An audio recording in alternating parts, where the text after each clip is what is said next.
মা, আমি নিজেই নিয়ে এসেছি। আমি হাঁস দুটো আজকে পেয়েছি। কোথা থেকে পেলি এই হাঁসের বাচ্চা? আমাদের ওই পাশের জঙ্গলে। আমি টুকটুকিকে নিয়ে কিতকিত খেলছিলাম, হঠাৎ এই হাঁসের বাচ্চাগুলোর শব্দ শুনতে পাই। এই হাঁসের বাচ্চাগুলো জঙ্গলের ভেতরে কাদার মধ্যে পড়েছিল। আমি ওদেরকে তুলে জল দিয়ে পরিষ্কার করে নিয়ে এসেছি।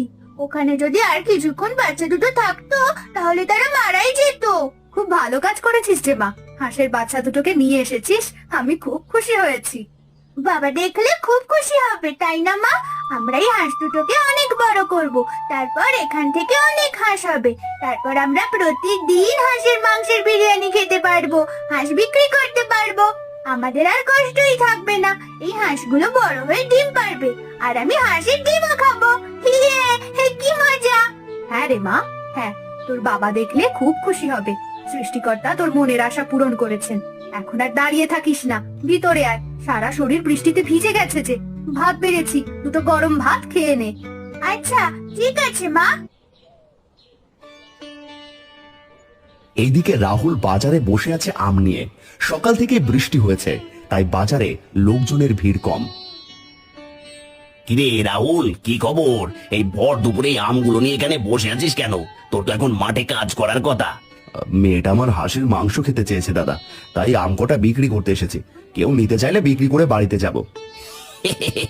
তা হাঁস যে কিনবি, এত টাকা পাবি কোথায় শুনিয়া? তোর এই কটা আম বিক্রি করে অত টাকা হবে না, বুঝলি? আর কি আম এনেছিস? এরকম আম তো রাস্তায় পড়ে থাকে, আমি পাড়িয়ে চলে আসি। তোর এই আম কেউ কিনবে না, দেখিস তোর মেয়ের এই স্বাদ কোনোদিন পূরণ হবে না। আমার আম কে কিনবে কে কিনবে না সেটা আমার ব্যাপার দাদা। দেখি বিক্রি করতে পারলে বাড়িতে চলে যাব, না হলে আমার আম নিজেই খাবো। তোমাকে কিছু ভাবতে হবে না। তোর মেয়েটাকে ভালো করে মানুষ কর, মানুষের কাছে যেন খাবার চাইতে না আসে। নিজের সম্মানটা ধরে রাখার চেষ্টা কর। কেমন মেয়ে জন্ম দিয়েছিস, হ্যাঁ, কেমন মেয়ে জন্ম দিয়েছিস? যেটাই দেখে তা সেটাই খেতে ইচ্ছে করে। ঠিক আছে দাদা, ও ছোট মানুষ, ওকে ক্ষমা করে দিও। আমি ওকে বুঝিয়ে বলবো।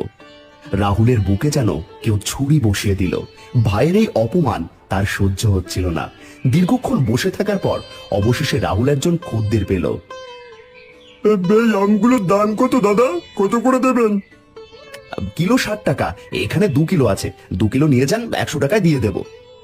দেখে তো ভালোই মনে হচ্ছে আমগুলো। গাছ পাকা আম?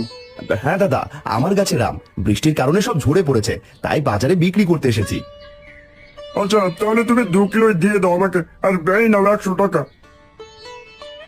আচ্ছা ঠিক আছে দাদা, এই নিন আপনার আম। যাক বাবা, অবশেষে আমগুলো বিক্রি করতে পারলাম। কিন্তু এই 100 টাকা দিয়ে তো হাঁস কিনতে পারবো না।